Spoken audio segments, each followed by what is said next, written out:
area have since ended, but the flooding continues to take a toll. As the CBC's Christelle Ramlakan tells us, it's a flashback to 2 years ago when the National Capital Region was devastated by flooding. A huge chunk of the road in Pontiac is completely washed away. I thought it was shocking. I didn't expect it to be such a big, it's shocking to see that. I've never seen anything like it before. Police say 72-year-old Louise Seguin-Lortie's vehicle fell into the massive hole. As you can see, the road here is completely washed away. There's a steep 5-meter drop right in the middle of this road. What was once a culvert is now basically a river in between these two pieces of road.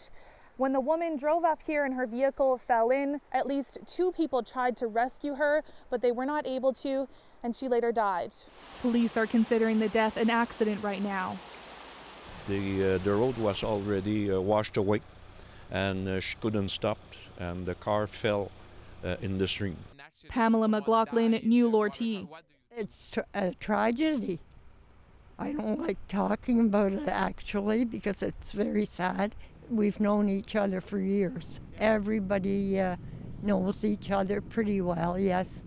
Everybody's suffering, I guess, with losses. Flowers were placed at the scene where yellow tape blocks off the hole.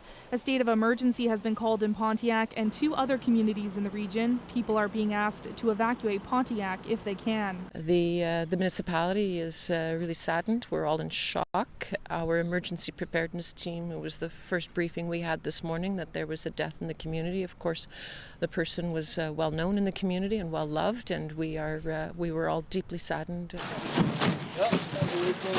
People are still making last-minute preparations. Volunteers are being asked to help fill sandbags. The region was hit hard by flooding in 2017, and people are preparing for the worst. Now we know it's going to come really fast, that the levels will rise, so I think people are better prepared than they were. But at the same time, when you're facing a situation like this in such a small community, I think everybody gets directly affected and touched by it, for sure.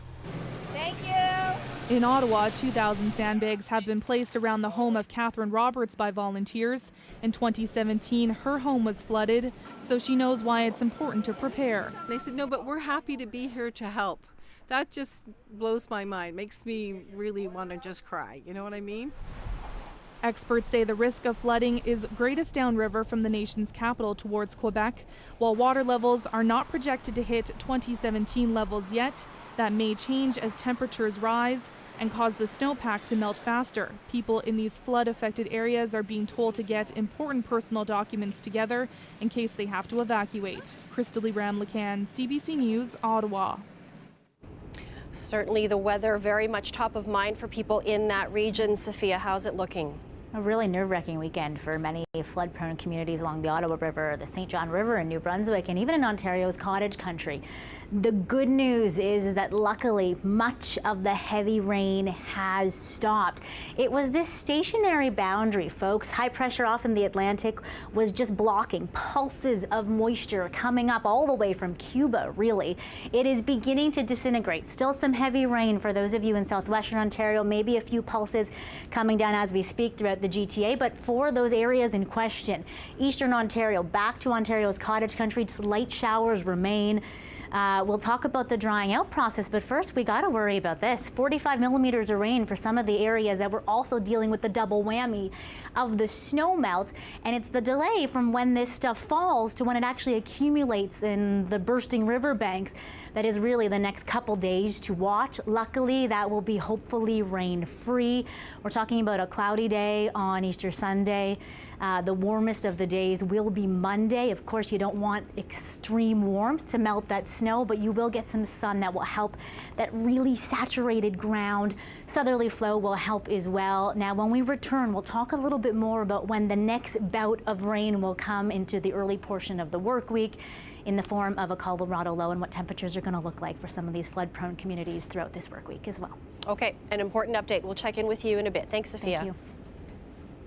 Step by step, the search is on for Canada's future Olympians. I'm Magda Gebrselassie, and I'll have that story coming up. An Uber driver from Mississauga is facing charges after 2 women allege he sexually assaulted them in his SUV. A woman had been out with some friends. She'd been ordered an Uber, and she went outside to get into the Uber. She got into a black SUV again, believing it to be her Uber. The driver did not allow her to leave. 36-year-old Tanim Aziz was arrested and charged with 2 counts of sexual assault, forcible confinement, and extortion. The first of the alleged assaults dates back to September in the Regent Park area. The second was less than 2 weeks ago near Royal York and Evans Road. Police say the man was employed by Uber when the alleged crimes took place. Investigators believe there may be other victims. Uber says they are fully cooperating with police. Today is the first 420 celebration since the legalization of cannabis in Canada. People across the country are gathering to mark the occasion. Natalie Nanowski looks at the events in Toronto and why there is still a long way to go when it comes to marijuana education and culture. Abby Roach owns Hotbox Cafe, a cannabis novelty store in the heart of Toronto. I think to the Hotbox, 420 has always been a celebration, and it's a celebration of our culture, it's a celebration of what we've achieved. For the last 20 years, Roach has been at the forefront of change, recently working with the provincial and municipal governments to help regulate the marijuana industry.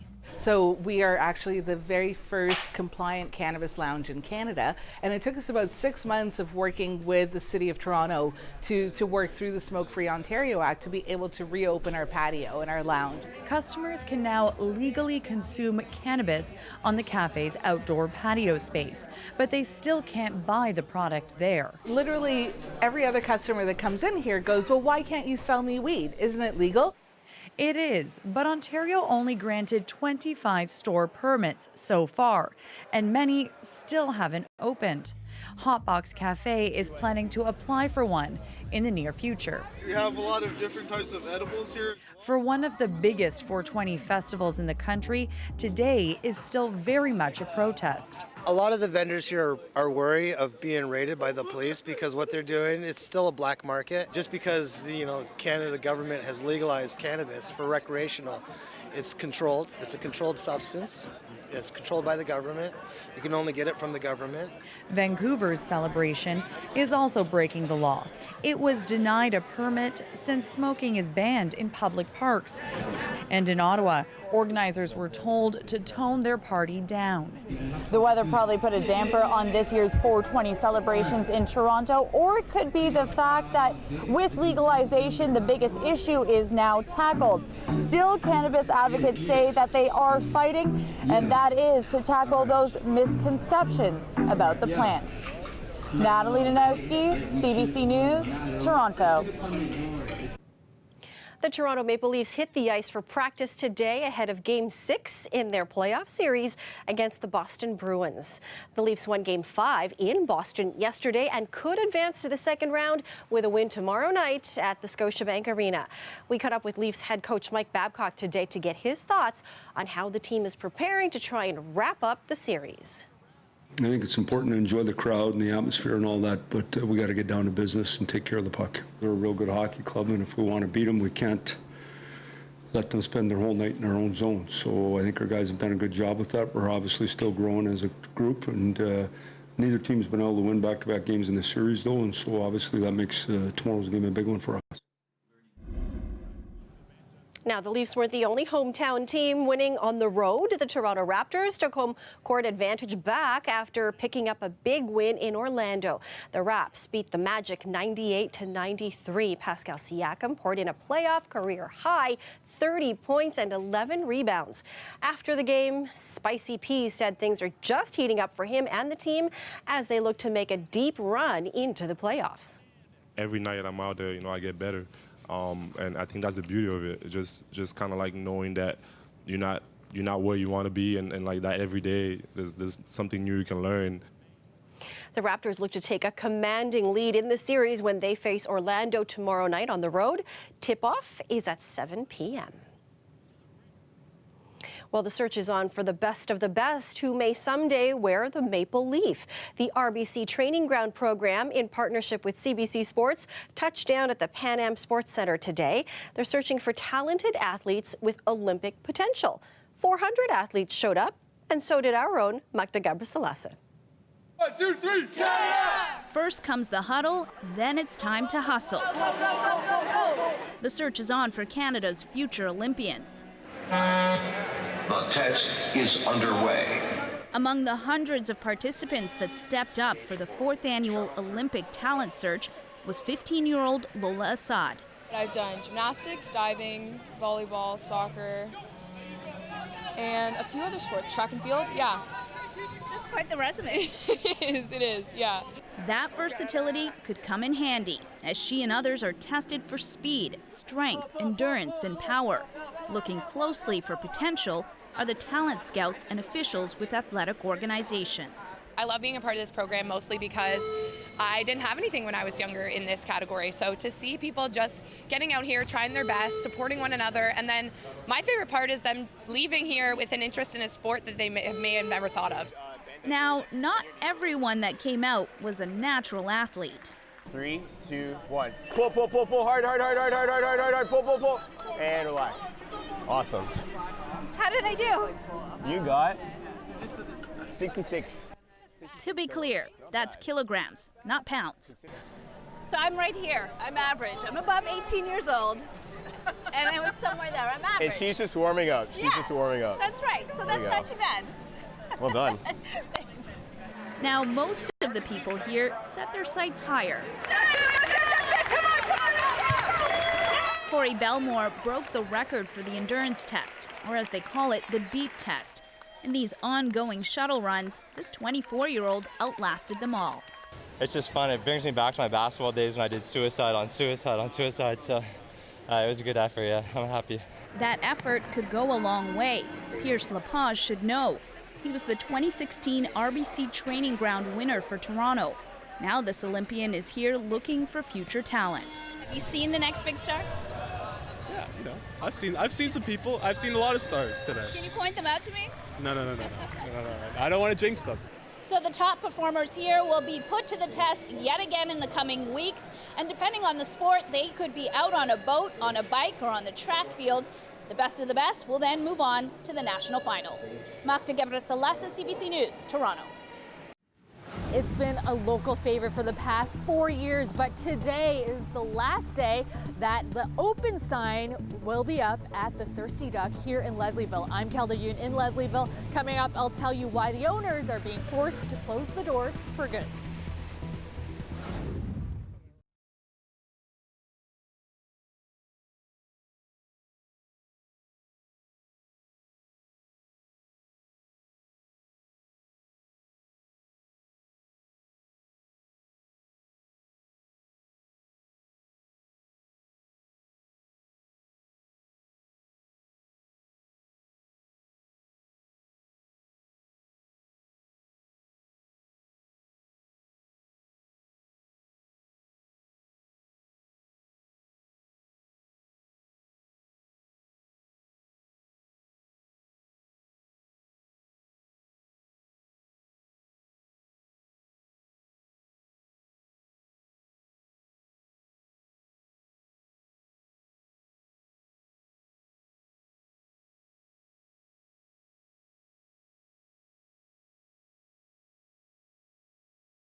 Since opening 4 years ago, it's been a local favorite in Leslieville. But after today, the Thirsty Duck will be no more. It is the same story we've heard before in Toronto. Rising rent prices driving businesses to shut down. Kelda Ewan reports. It's one last cheers for regulars at the Thirsty Duck. It's kind of ruined Easter for us. You got your little favorite spots and everything. Tim Schonberger and Drew Archibald have been coming to the pub for the last few years. Really enjoyed the food and the atmosphere. Being from the East Coast, Archibald especially loved the Donaires. But like numerous other businesses across the city, owners Sherry Stinson and her husband Joey say they have no choice but to close. We don't really want to go, but unfortunately the rent hikes in this neighborhood are just unattainable. Stinson says their landlord is tripling their rent. When all is added up, including insurance and maintenance fees, she says it would amount to over $12,000 a month. Leslieville resident Julie Mitchell, who used to own Torque, a spin studio a few doors down, can relate. The landlord wanted us to leave so that he can get another tenant in that will pay more rent. There's lots of empty storefronts in Leslieville right now. Taking a walk just down one block, we counted 4. But chair of the Leslieville BIA, Brad Daniels, says that's not typical. It's not a trend. Leslieville is actually doing very well. It's very healthy, and while there obviously are times when landlords and tenants aren't able to negotiate terms acceptable to both, that's the exception rather than the rule here. I know, it's so sad. I actually don't get the impression that Leslieville is thriving every single day. I mean, we are a very close-knit group of people. We all talk to each other every morning, sweeping our sidewalks. Hey, who's leaving next? And oh, did that person's rent get increased as well? So I don't necessarily think it's thriving. I mean, maybe it will. Maybe this is just what happens. CBC was unable to reach the landlord for comment. For now, Stinson says she and her husband will stay busy running their other restaurants, Pollyanna on Gerrard and Eastside Social just down the street. We'll just focus our efforts into those 2 locations right now until maybe we can find another home for the duck. Kelda Yoon. Bye. Thank you. Bye. See you later. CBC News, Toronto. It's sorting day at the Daily Bread. About 200 volunteers showed up to help package items from the food bank's ongoing spring drive. For us to be able to give back, it's really important. I want to teach my kids that how fortunate we really are. We get to have a chance to give back some of the things that we take for granted, like food and some of the other household items that we have.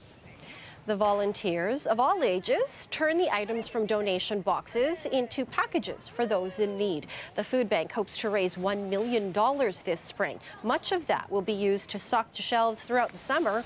The Daily Bread says that's when demand typically increases since school meal programs are not running. To British Columbia now, where at least 18 people are recovering from injuries after a deck collapsed last night. It happened at a wedding-related party in Langley. One person was airlifted to hospital in critical condition. People say over 100 people were at the event, but it's unclear how many were on the deck when the accident happened. Today marked 20 years since a dark event in U.S. history, the high school shooting in the Colorado community of Columbine.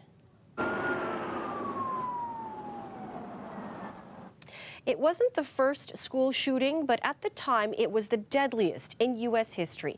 13 people were killed, the gunmen, both teenagers, and the tragedy played out on live television. Since Columbine, there have been more than 200 school shootings in the U.S. Now that most of the Mueller report has been made public, Democrats are debating their next steps. Some are calling for the House of Representatives to impeach President Donald Trump for obstruction of justice. But others say there isn't enough support to win, and the party should be focused on winning the 2020 election. Stephen D'Souza has more from New York. On Twitter today, Donald Trump summed up his feelings on the Mueller report with this video, touting zero collusion, zero obstruction. Trump has teetered between toasting the report and roasting it. In other tweets, he called the special counsel's work nastily written, saying statements it contained against him were BS. The angry tweets came both before and after a round of golf with right-wing talk show host Rush Limbaugh. Trump's claims of vindication, though, don't stand up. Instead of 0 obstruction, a better number is 10. That's how many times a special counsel found Trump tried to obstruct the investigation, failing only because those around him didn't follow orders. The report left the door open for Congress to take action. Now, Elizabeth Warren is the first prominent Democratic presidential hopeful to call for Trump's impeachment. A lot of folks who say this is politically charged, Democrats shouldn't go here, just stay away from it, there's an election coming up. But there are some things that are bigger than politics. For Democrats, the impeachment question brings political risk. Republicans aren't on board, and many voters don't see it as a major issue. Democratic House Speaker Nancy Pelosi has poured cold water on the idea. Thank you. So some Democratic presidential candidates just touched on the subject. Our founders rightly were suspicious of an overbearing executive, right? That's why they set up all these checks and balances. It starts with some simple things like establishing that a president shouldn't be above the law. And,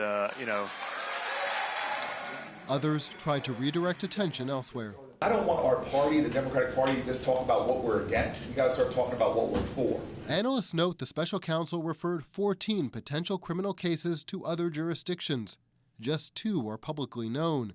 So the criminal and political battles are far from over. Stephen D'Souza, CBC News, New York. 2 men have been arrested in connection with the shooting death in Northern Ireland of journalist Lyra McKee. The incident happened Thursday during a riot in Londonderry. McKee was watching events unfold when she was shot. The suspects are both teenagers. McKee had been writing a book about young people who disappeared amid Northern Ireland's violence. It's a live look at the harbour front tonight. A wet, soggy mess out there all Easter weekend. When will the sun break through? We'll ask Sophia, coming up.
The anticipation is building for the arrival of another royal baby. Prince Harry and his wife Meghan are expecting the birth of their first child very soon. They're also preparing for another big day tomorrow. The Queen turns 93. Meghan and Harry have announced they are keeping the birth plans private.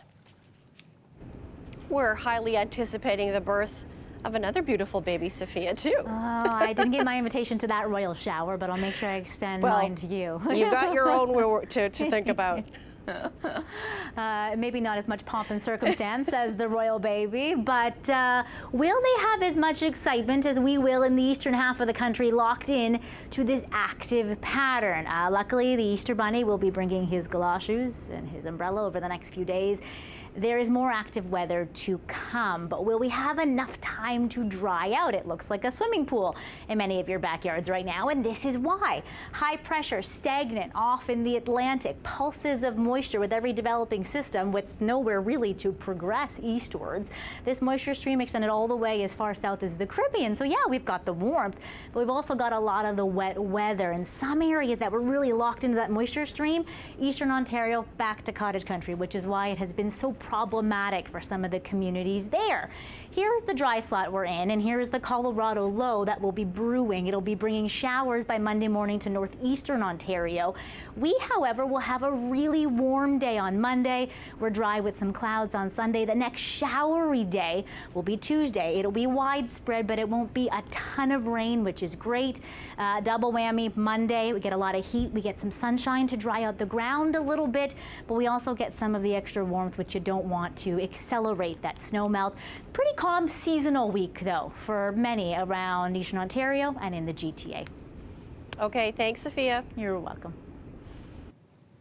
And that's our show for you tonight. We're going to leave you with some incredible works of art seen at the Syrian Arts Exhibition in Vaughan today. The display is a collection of 30 local artists, all of them Syrian immigrants. Thanks for watching. You can stay caught up on news anytime on our website, cbcnews.ca. Have a great night, everyone.